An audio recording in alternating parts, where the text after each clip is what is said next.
Pois bem, prosseguindo no estudo de história da igreja, agora vamos ao item 77 do nosso material didático. Estamos na página 88. Bom, falando sempre dos movimentos que surgiam, vamos falar de uma questão do nascimento do pentecostalismo que é sempre complicado e existem algumas coisas que precisam ser corrigidas. Bom, então eu conto aí a história de uma mulher, uma irmã, ok? Chamada Agnes Osman, em 1901 da era cristã. Bom, ela era membro de um movimento da santidade. Ela foi aluna do Bethel Bible College, dirigido por Charles Parham.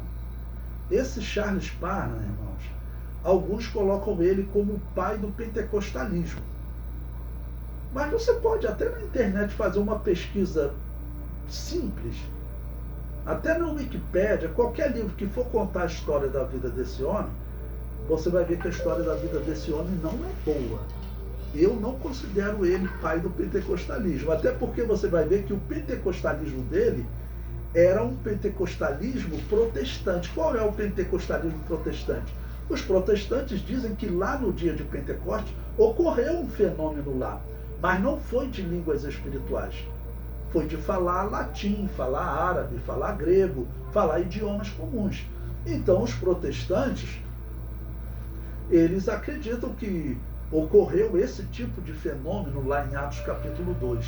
Pois bem, então esse Parham, ele na verdade acreditava nesse tipo de pentecostalismo. Então ele fala de avivamento, as igrejas precisam de avivamento, precisam recuperar o que aconteceu lá em Atos capítulo 2, mas na verdade a crença dele é que lá em Atos capítulo 2 ocorreu um falar idioma comum. Não é o falar em línguas espirituais que o apóstolo Paulo diz. É a história dessa irmã, essa cristã que teria falado em línguas lá no seminário dele. Olha só, os historiadores afirmam que Osman recebeu o batismo no Espírito Santo, mas o batismo que ela recebeu segue o critério dos protestantes, que é falar em idioma comum, ok? Eles não acreditam em línguas espirituais. Osman falou em chinês. O batismo no Espírito Santo significa falar em línguas espirituais, que não pode ser entendida por nenhuma criatura. O cristão fala em mistério com Deus. Está lá em 1 Coríntios 14, 2. Olha, porque o que fala em língua estranha não fala aos homens, senão a Deus, porque ninguém o entende, e em espírito fala de mistérios. Bom, aqui numa pausa eu vou dar um argumento bom para vocês. Se você for conversar com alguém que defende, por exemplo, os batistas gerais, que não acreditam no falar em línguas espirituais, tá bom? Para eles, o fenômeno também, normalmente, eles descrevem como falar em idiomas. Tá bom? E como você pode contra-argumentar isso? Veja, o apóstolo Paulo disse que se não tiver intérprete, nós não devemos falar em línguas espirituais na igreja. Ele falou, esteja calado. Na igreja, você fala línguas espirituais quando tem intérprete. Quando você estiver falando com Deus, você fala em línguas espirituais. Tá bom? Então, na igreja, o apóstolo Paulo disse, é necessário que haja um intérprete. Senão, não faz sentido falar em línguas espirituais na igreja. Pois bem, coloca isso, então, na argumentação dos protestantes e aqui dos nossos irmãos em Cristo, os batistas gerais, que não concordam com falar em línguas espirituais.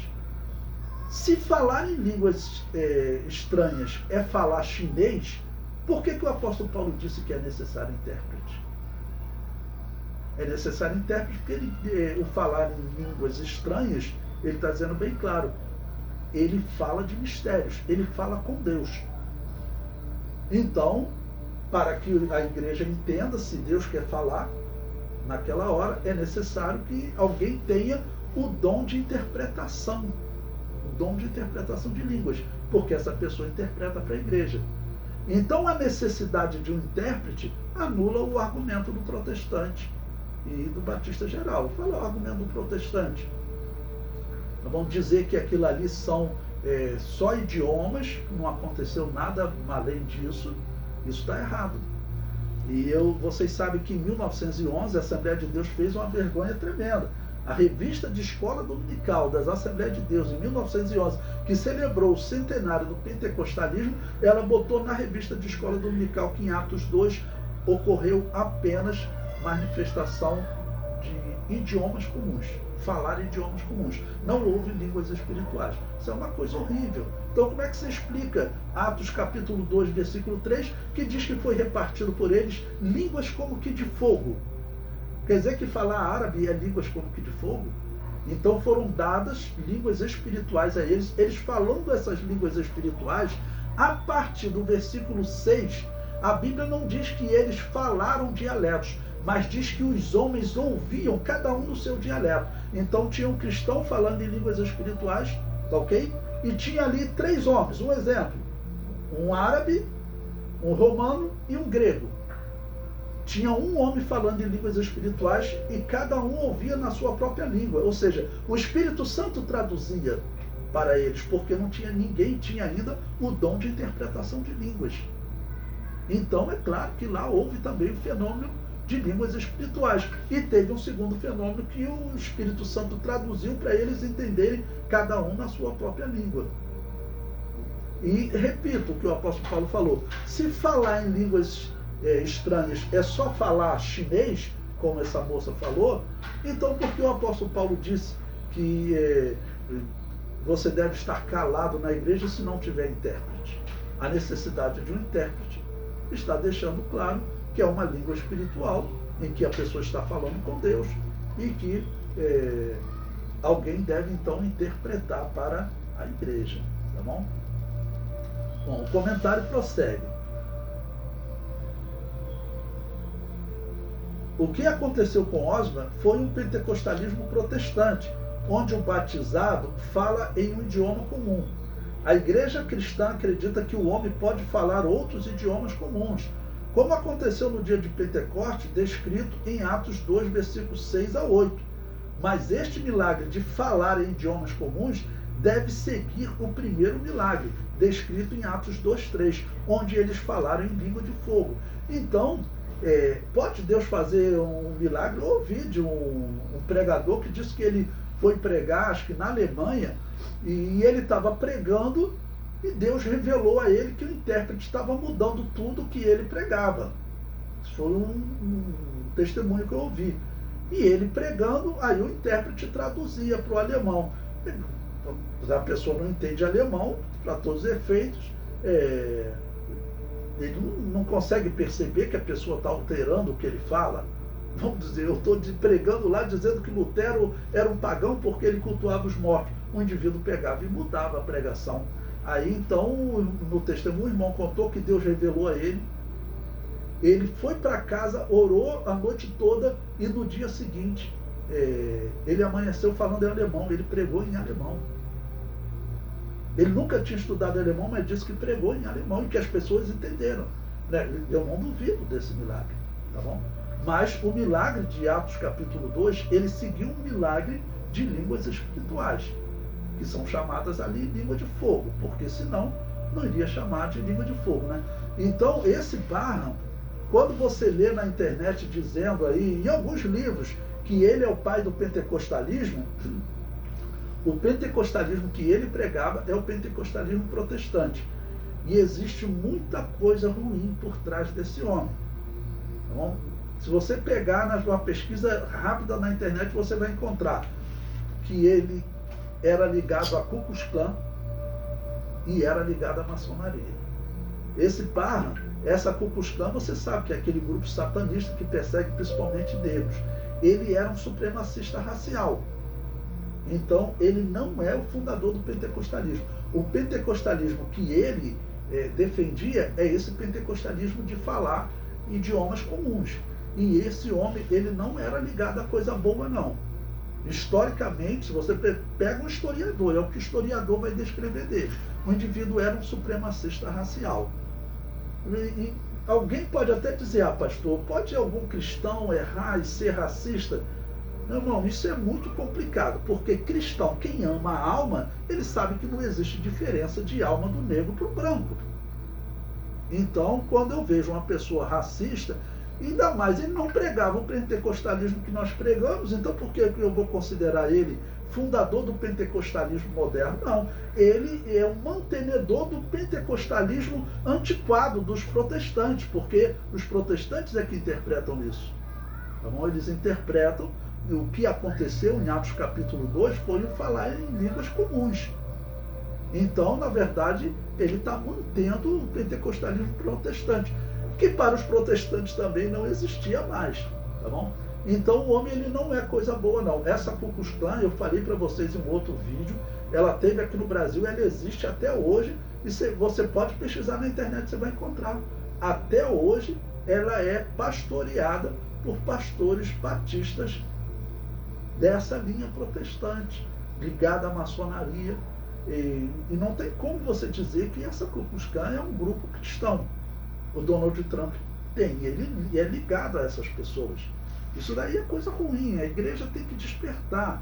Nós estamos vivendo um momento muito delicado e muitas coisas foram inventadas na história, como colocar esse homem como referência do pentecostalismo, mas ele não é. O pentecostalismo que ele prega é um pentecostalismo protestante.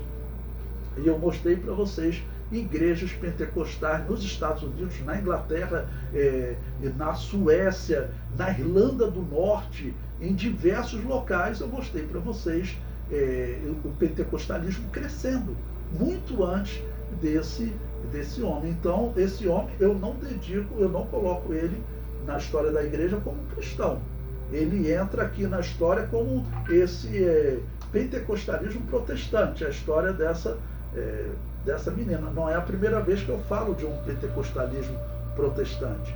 Como eu disse para vocês, aquelas igrejas batistas retratadas lá naquele livro Centelha e Restolho Seco, o fundador daquela igreja, as igrejas dele, hoje elas se dizem pentecostais. A igreja batista da Lagoinha foi fundada por ele, por esse maçom, né? Está contado lá no livro. Eles se dizem pentecostais. Mas olha o pentecostalismo que eles praticam, irmãos. É um pentecostalismo ligado à parapsicologia. Eu contei testemunho para vocês da ex-espírita que aceitou Jesus. Aí, para participar de um congresso, louvor, foi lá. Quando ela chegou lá, ela viu sessões de espiritismo, de parapsicologia lá. E ela veio perguntar para minha esposa, perguntando como é que pode isso. Minha esposa falou, não participa mais disso. Então existem diversos tipos de pentecostalismo. Eu contei para vocês um pentecostalismo na igreja presbiteriana, lá nos anos 1860, que diz que as pessoas ficavam latindo igual cachorro. Então existe um monte de tipo de pentecostalismo. Existe o pentecostalismo católico agora. Foi na década de 60 que eles falaram, ó, as igrejas pentecostais estão crescendo, vamos também criar o nosso pentecostalismo. Eles chamam de movimento carismático. Você vai acreditar que uma pessoa pode, ao mesmo tempo, receber o dom de Deus e participar de sessões para tirar almas do purgatório? É uma cegueira muito grande. A pessoa, para acreditar nisso, é uma cegueira muito grande. Mas, como eu falei para vocês, se vocês entrarem no site da Igreja Católica Somos Um, que fala, o site, está aberto na internet, você vai encontrar igrejas Assembleia de Deus lá, já ligadas ao catolicismo. E não é só Assembleia de Deus, não. Diversas igrejas que se dizem evangélicas, cristãs, que assumiram a postura de que a Igreja Católica, o Papa, deve ser o nosso líder. Essa é a postura deles. Então, é um momento que nós temos realmente que ficar com a nossa fé de pé. Os sinais que estão acontecendo no mundo, os protestantes católicos dizem que nós temos que esquecer Israel, né, que Israel não é um sinal de Deus. Eu tenho que chamar essas pessoas de falsos profetas. O Nicodemos tem esse dia falando sobre Israel, todas essas notícias. Então ele falou, esqueça esse negócio de Israel. Israel não faz mais parte do plano de Deus. Irmão, as igrejas evangélicas, todas essas igrejas anabatistas sempre defenderam, há 200 anos atrás, Quando eles começaram a ter liberdade, nós encontramos escritos dizendo: Israel voltará para Canaã. Israel voltou. Israel vai se desenvolver. Israel vai construir o templo. E depois a igreja sendo arrebatada, Jesus volta para salvar Israel e reina sobre Israel por 1000 anos. Se você ficar ouvindo doutrina protestante, como do Augusto Nicodemos, sendo aqui antiético, falando dele, o que vai acontecer? Você vai deixar de acreditar nessas coisas. Você acha pouco significativo você deixar de acreditar que Jesus vai voltar, arrebatar a igreja, salvar Israel e reinar na terra por 1000 anos? Isso é uma doutrina muito importante, fundamental. Quem não acredita nisso, você tem que declarar herege. A não ser que você esteja nesse ritmo do mundo, que é todo mundo amigo, está todo mundo num caminho bom, está todo mundo falando de Jesus, então está todo mundo certo. Isso é impossível estar todo mundo certo.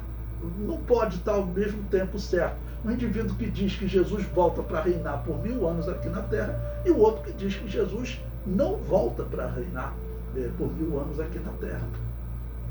E a Assembleia de Deus, que sempre pregou que Jesus volta para reinar, está sendo proposto a ela pelos protestantes que ela deve abandonar essa doutrina.